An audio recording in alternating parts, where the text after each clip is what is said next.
Hey folks, it's Marvin Cash, the host of The Articulate Fly, and we're back with another Casting Angles with Mac Brown. How you doing, Mac? I'm doing great, Marvin. Thanks for having me. Yeah, absolutely. And, we seem to talk a lot about casting and becoming a better angler. And, as we continue the series, we're going to tell people, what to do to get better and how to practice. But, we talked about maybe talking a little bit about, creating a mindset for improvement. What do you think? I think that's a great goal. Yeah. And so, one of the things you and I talk about is having a mind like a beginner. And I think, I always tell people that, that you'll forget more about fly fishing than I'll ever remember. And what always amazes me is, how humble you are about giving credit to people that taught you. You want to talk a little bit about that and kind of having a mind like a beginner? Yeah, I think I'm still like a beginner in a lot of ways. I just think to surround yourself with the right people that you have a lot of respect for, that are, basically dropping that knowledge and sharing that knowledge with you to keep helping us remain the student. And most of my idols that I look up to still that are present in the casting world and fly fishing world, I think they're still the student regardless of their age. And that's probably the biggest difference that I see, is a lot of them think they get, 40 years old or whatever, or 50 or 60 or 80, and they think they've got it all figured out. And I think those people are back looking on YouTube and places like that for knowledge. And of course, that's kind of a dead end street, in my opinion. Constantly seek it there, Yeah, it's interesting because it's kind of, thinking more about what you don't know as opposed to what you do know.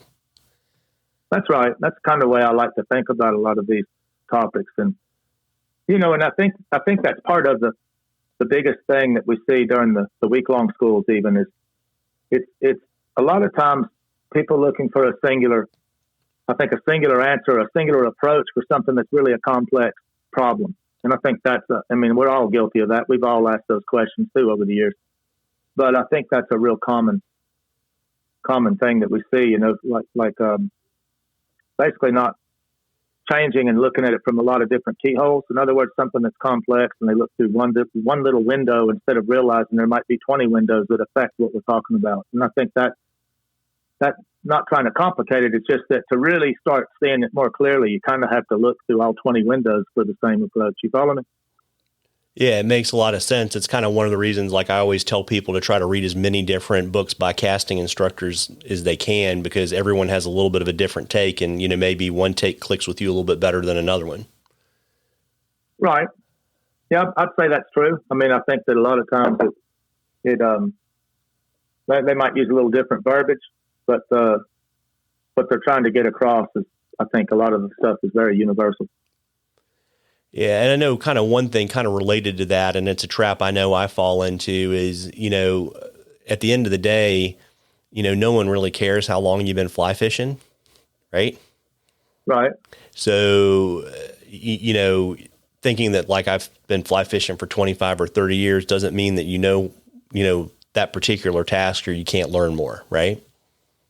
That's right. Yeah. I think that's a big part of it. And, I don't know. I think that what really that's the hard part about, I think, even going on the road or whether the schools that we run here, is just trying to find the right people that remain curious is the thing that I'm always kind of looking for more and more. It's the ones that want to, have dedication and devotion, and they got a lot of passion. And that's the kind of student that makes the perfect student as far as from an instructor's point of view. And I think that's always the fun part, on the road, because you can kind of see it. Like if you have 10 people in a class, you might have, 3 or 2 out of that 10 that really, really you can tell want it. And I think that's always exciting.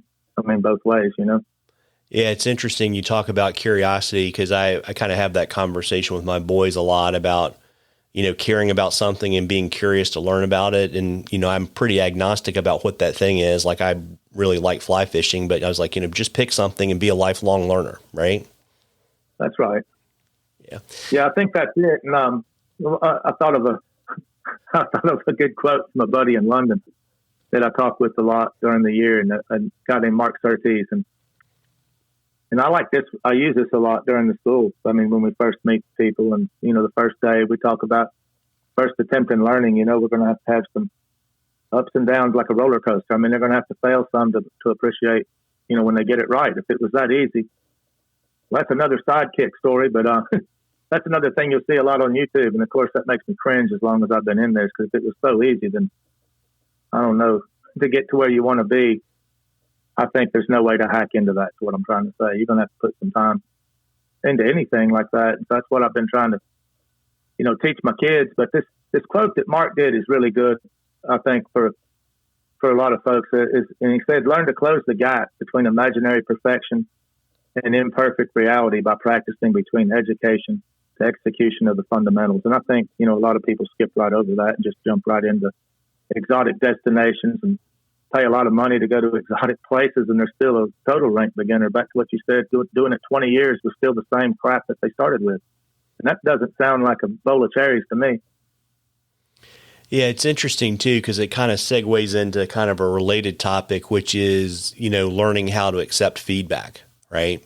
And I know, and I mean, I know like you and I have talked about it before, and it's interesting, right? Because, and I'm certainly guilty of this, is, you have to be really careful when you ask for feedback that you really are trying to get feedback, because so many people are really just want to be told that they're doing a great job. Oh, yeah. Especially these days with everybody getting a trophy for participation, it fits right into where kind of we're at. Because it's different, Marvin. Like, you're about my age, and the whole country's different. I mean, I coached both the kids a lot in basketball and in sports when they were little bitty. And, of course, we did that with them when they're little bitty. But, of course, things change, middle school, high school, and from then on. I mean, it's like back to the old work ethic, that we grew up with. But I think it's good. I'm not saying it's bad to have participation stuff, but it kind of leads to a false sense of accomplishment, doesn't it? Yeah, it's interesting too, right? Because I think about my own life, not just fly fishing, but everything. And, it's great to be recognized, but when I look back over my life, where I learned was when I failed, right? And I learned way more from my mistakes than someone just saying, hey, you get a gold star, because sometimes I didn't even know how I got the gold star. That's right. I think that's true. I think it's when we recognize like that we have a problem with maybe it's in angling, maybe it's in casting, maybe it's in line control, wherever that might be. But the first step to move into the kind of the next level of what we call, I have an article actually about that on my website that I learned from Charlie Nichols, who was through one of the guide schools. And he dropped this little nugget on me, and it was really brilliant. I mean, he didn't come up with it, but he used it a lot for national sales. I think he sold printers and had to train like thousands of salespeople across the country. And they talk about the different stages of learning, and that's what's on the site. It's under that title in my blog, but it starts off with unconscious incompetence, which sounds like really negative to say, but I mean, that's where people are when they start something, when they're a kid. You know how when we were 14, Marvin, and of course at 14, yeah. We knew it all. But it's when they finally wake up, like the failure you're talking about, to move to that second stage, which I think is conscious incompetence, and they want to go ahead and continue, their education. And it's just this whole process.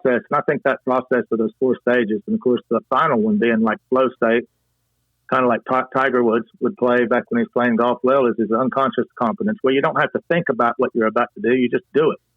And that's what everybody wants to be. But we call being a farmer a lot of times, teaching casting, and it's like planting a kernel of corn. You need sunlight and water and soil to have that grow. I mean, so anything worth doing, there's this process of moving through those 4 stages to grow that, that corn 5-6 foot tall and have a stalk of corn on it yet, So we're really just farmers. So we go around trying to get Curious Georges who wants to grow a piece of corn, It's not for everybody. Yeah, and that's one of the things that as we kind of keep adding to this series, and there's some other things you and I are working on, we're going to help people come up with that process to become a better caster. And I figured, before I let you go this evening, I know you were talking about, you're working on a book called The Triad, and you want to talk about the 3 things that kind of flow into becoming better and elevating your performance, whether it's fly casting or something else? Sure. When I talk about mindset, we talk about, what do we do to attain the knowledge and skills and acquisition of sport? And I mean, there's always some people, from teaching a lot of years, there's always, some that'll just breeze right through, like on the outer fringes of the bell-shaped curve. I mean, they just get everything really quick. Then you'll notice you have your difficult students at the other end of that spectrum. And I've just thought a lot about it. And you got your average ones all in the middle of that bell shape. So I just think that everything in that text, I basically break down into a triad of why it is the way it is. I mean, so we come up with that. I went back and looked at that when you talked about the topic for tonight. And I think there's three things. And I mean, the first one's complacency. I mean, and you've heard this. We've all heard that. A lot of people take this up because they're standing in the river. It's a pretty place. And that's fine. But let's not kid ourselves. Those people aren't going anywhere. Does that make sense? They're just there to look at the birds and the wildlife. That's all fine and good. I mean, it's fun. It's a pretty place. I mean, we can hike and do a lot of other things in a pretty place. So I don't like to confuse complacency with trying to follow, the path of getting a skill attained. So I feel like that's kind of a road to ruin, the complacent people. And then I think the prideful people, of course, you can't teach them because they already know it all. That's like working a 15 to 20-year-old. You follow me? So pride's also a big limiter. Like, I mean, when you talk about things like on the water, just setting the hook the proper direction or the proper rate of movement. And of course, if they've done it that way 20 years, you're in trouble. You follow me? It's like, and if they're not willing to change it, you're in trouble. So then the third one is ignorance. They just don't know what to do. And maybe those are the ones we can reach, like Curious George, is by just dropping these little hints like, hey, why don't we try this? And if you can get them to change, those are the ones you can usually start changing over.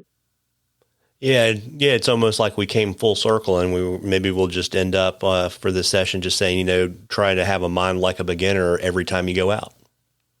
I think that's a really good piece of advice.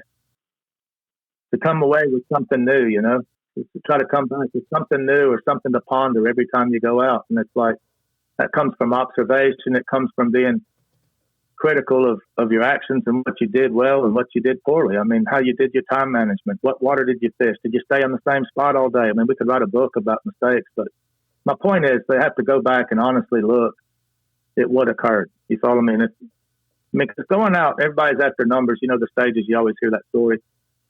The stages, like when the people start, they want to, just catch a fish. Then they want a bunch of fish, and they only want one big fish. Then they want a bunch of big fish. And I don't really know if that's really the way it works, to be honest, because I don't think I grew up that way in that exact progression. But I do. I've heard that for years from people, so it must be. I don't know. But I think there's a way to get there through all those stages, and just to enjoy it more by actually being able to, execute smart decisions from your past failures is really what it's all about. Problem solving, doing this puzzle every time you go out the door and trying to be the best you can be at doing it. Yeah, absolutely. And, before I let you go this evening, I know, we're recording this on the 24th. I know you're getting ready to hit the road for probably the better part of a month. You want to let folks know where they can see you out in the fly fishing show world in the next, 3 to 4 weeks? Sure. We're going to be going to Edison, New Jersey for the show up there Wednesday of this week, and we'll be up there till Monday, teaching classes Thursday through Sunday up there, and I'm looking forward to that. Then I think it's back to Atlanta, Georgia, the weekend after that. So I think that's the February 3rd, 4th. And then we're off to Denver, and that's the Valentine's weekend. So that's 12th and 13th. And the class we'll do out there, I think, is I don't remember if that's a Friday or Thursday. It's one of those. The Denver, Colorado fly fishing show, and then from there it's off to Pleasanton, California. So yeah, I'm really looking forward to the show season. I mean, that's where I find that a lot of times you'll find the people that are really serious and wanting to take that step to try to start, getting on the road to correction, Yeah, absolutely. And folks, if you go to the event page on the Articulate Fly website, all of those fly fishing shows are laid out, and I'll be sure, Mac, to drop a link to the article from your blog in this post as well. And, I wish you safe travels for show season. I'm sure, hopefully our paths are going to cross in Denver. And, folks, if there's something that you want Mac and I to talk about sooner rather than later, just drop something in the comments to the social media post for this episode, or shoot us an email, or drop it in our Facebook or Instagram post. Because, we're really, we're kind of casting, teaching, fly fishing geeks, but we're really doing this for you guys. And so the more feedback you give us, the more we can be helpful. And tight lines, everybody. Tight lines, Mac. Thanks, Marvin. Appreciate you having me.